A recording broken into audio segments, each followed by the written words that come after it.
কিছু গল্প শুরু হয় না বরং জন্ম নেয়। এই গল্পটি জন্ম নিয়েছিল এক নীরব অন্ধকারে, এক ভাঙা হৃদয়ের প্রতিশোধ থেকে। একটি নদী, একটি ডোবা, একটি গ্রাম আর একের পর এক নারী যারা নিথর হয়ে মিশে যাচ্ছিল বাংলাদেশের মাটির সাথে। খুনি ছিল একজন, কিন্তু তার শিকারের সংখ্যা ছিল 11।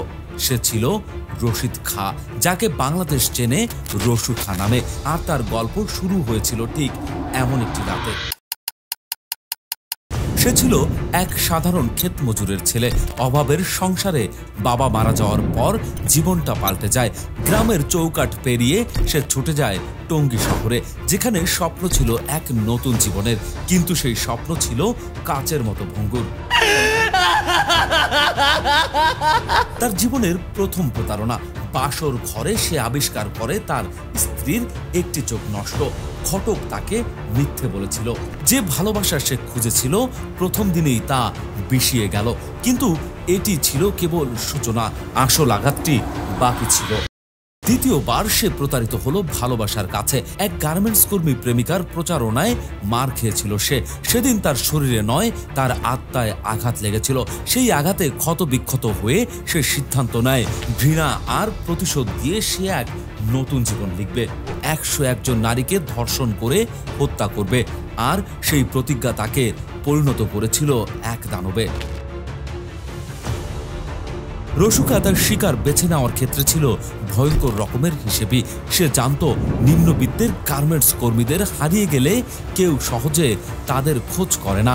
প্রেমের ফাঁদে ফেলে বিয়ের মিথ্যে প্রলোভন দেখিয়ে সে তাদের নিয়ে আসতো তার মৃত্যুরাজ্য চাঁদপুরের নির্জন গ্রামে।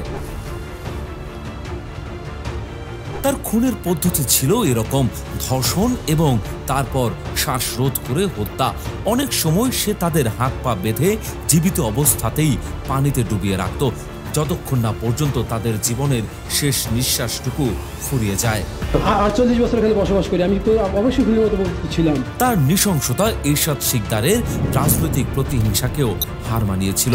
রসু খাঁ ছিল একজন সিরিয়াল কিলার, যার অপরাধের কোনো রাজনৈতিক কারণ ছিল না, ছিল কেবল মানসিক বিকৃতি।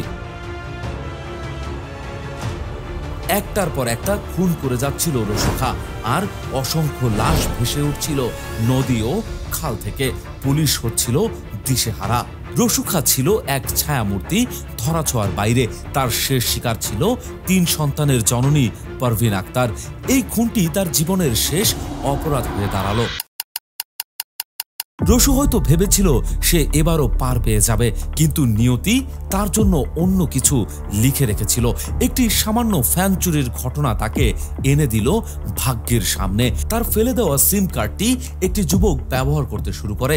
তদন্তকারী পুলিশ অফিসার সেই সিমের সূত্র ধরেই পৌঁছে যান রসু খাঁর কাছে।